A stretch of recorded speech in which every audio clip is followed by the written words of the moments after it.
Salve, salve família, aqui quem fala é o Lutz do canal Cortes Podcast e no meu primeiro mês monetizado eu já fiz $3.000 só seguindo o que esse cara fala no curso dele. Então se você quer ganhar dinheiro com internet e YouTube sem nem precisar aparecer, confere o primeiro link na descrição. A nossa referência não é os Estados Unidos, a nossa referência histórica é a Europa, especialmente a Europa Ocidental. Nós somos tributários da França, da Revolução Francesa. A nossa visão do mundo vem da Grécia, graças a Deus, não vem de Miami, ou de Orlando, Orlando pior ainda.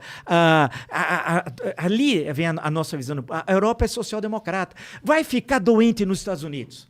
Não tem SUS, você morre. Tem gente que agora com a Covid vai ficar pagando a vida inteira o tratamento de saúde. Qual é o maior SUS do mundo? Nós temos o maior serviço público do mundo. E o criminoso do Bolsonaro cortou 22% do orçamento de saúde para o próximo ano. Isso quando nós temos 600 mil mortes e tem os sequelados, hein? Que são milhões. Tem gente que vai ficar a vida inteira, não pode retornar ao trabalho como antigamente por sequelas que traz. Outros problemas emocionais, outros problemas físicos gravíssimos. O Brasil tem de pensar nesses, além da terrível 600 mil famílias destruídas. Quantos órfãos tem no Brasil? Nós não sabemos ainda. Pode ser 20, 30, 50 mil. Quantos aposentados, senhores de idade, sustentavam a família, sustentavam o filho e o neto? Na Bahia, o senador Otto Alencar, outro dia até deu um exemplo, são milhares. Porque eu conheço sempre, que eu estudei também o semiárido nordestino, né? Pô, tem cidades, sabe? A fonte de renda da cidade era a aposentadoria, que na verdade foi criado pelo Fundo Rural, que vem do governo Médici, vem lá atrás. É aposentadoria e o Bolsa Família. Uma das cidades que eu fiz a tese de doutorado sobre Canudos do século XIX, mas eu fui a Canudos atual, que não é bem Canudos, é vizinha antiga Canudos, agora no nordeste da Bahia. É de papel os Canudos. Não, era porque Canudos, porque é o seguinte, você caminhava, sabe por que Canudos? Porque a Caatinga em Tupi é Mata Branca, né? E você ia batendo na vegetação e tinha uns canudos, assim, era um negócio bacana, um negócio legal. E aí, daí que veio, tinha uma freguesia chamada Santo Antônio dos Canudos, daí que surgiu essa expressão, esse nome e tal. Quando eu fui lá, a última vez que eu estive lá foi em 2006, era no segundo turno, que era Alckmin e Lula, né? E foi interessante, que eu escrevi até um artigo para a Folha na época, que eu fiquei vendo como é que funcionava agora a comunidade, e peguei os dados, fui comparando. A cidade tinha duas fontes de renda, aposentadoria rural e Bolsa Família. A economia local, o PIB local, era quase que desprezível, não tinha nada. Por quê? Porque você está nos semiáridos, para você desenvolver atividade agrícola é muito difícil. Você cava 30 centímetros, você bate no cristalino, na rocha pura. Então você tinha um pouco de pecuária ali, né? Que era o bode, que eles gostam muito lá na Bahia, tal do bode. A presença do Estado, onde está? O DENOX, o Departamento Nacional de Obras Contracistas, foi na prática destruído, né? Não tem mais nada.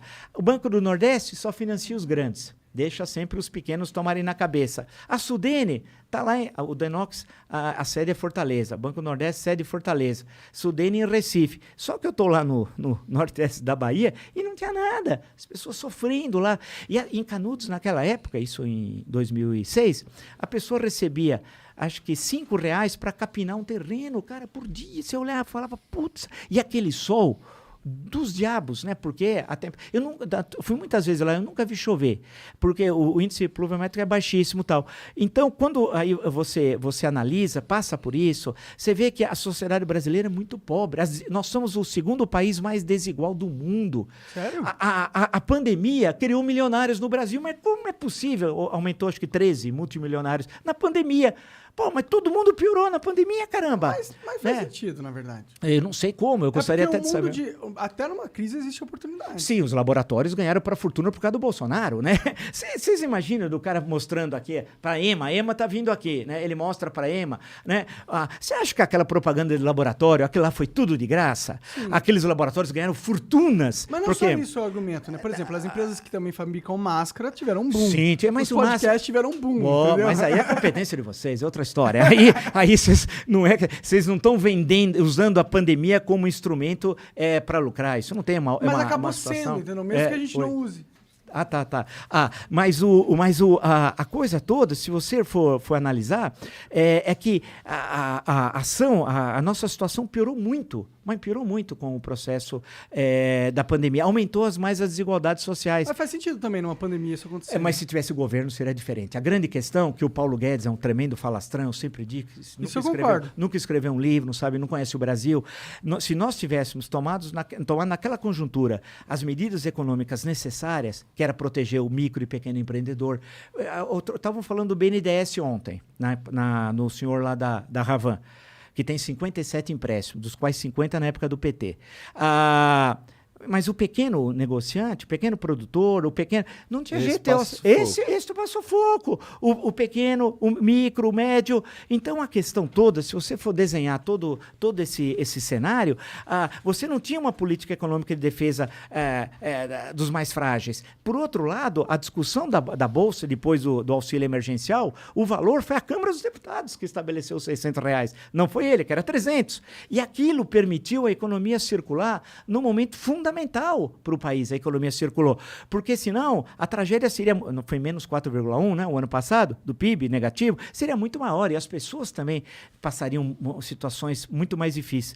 Então, a grande questão é que você precisa... E aí é o nosso desafio, vem a tua questão inicial lá, é como você ter um governante que tenha sensibilidade social, competência para estabelecer alianças políticas, né? Que isso é indispensável, defesa da democracia, inserção outra vez do Brasil no mundo, porque a economia é global, não pensa que se nós não olharmos para o resto do mundo, nós vamos ficar absolutamente isolados. Buscar parceiros, estimular a juventude, não deixar que ele... Eu entendo, as pessoas falam para mim, olha, eu vou mudar do Brasil. Eu falo, não, mude o Brasil, não do Brasil, né? Não é possível a gente mudar.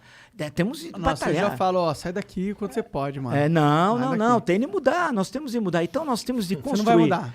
Só sai daqui, se você pode, sai daqui. Mas nós temos condições, porque as condições estão colocadas. Por exemplo, se você olhar os próprios setor primário, agricultura, pecuária, que é muito eficiente, nós temos um setor de serviços que pode se desenvolver bastante e muito. Precisamos recriar o setor industrial. O potencial a gente tem. Com certeza. Potencial a gente tem pra caralho. E o setor industrial, você imagina o seguinte... Que precisa ter mas precisa ter plano, precisa ter projeto. Esse governo, por exemplo, não tem. O Brasil não tem. Então. Plano. Você olha pro futuro do país, você só vê desgraça.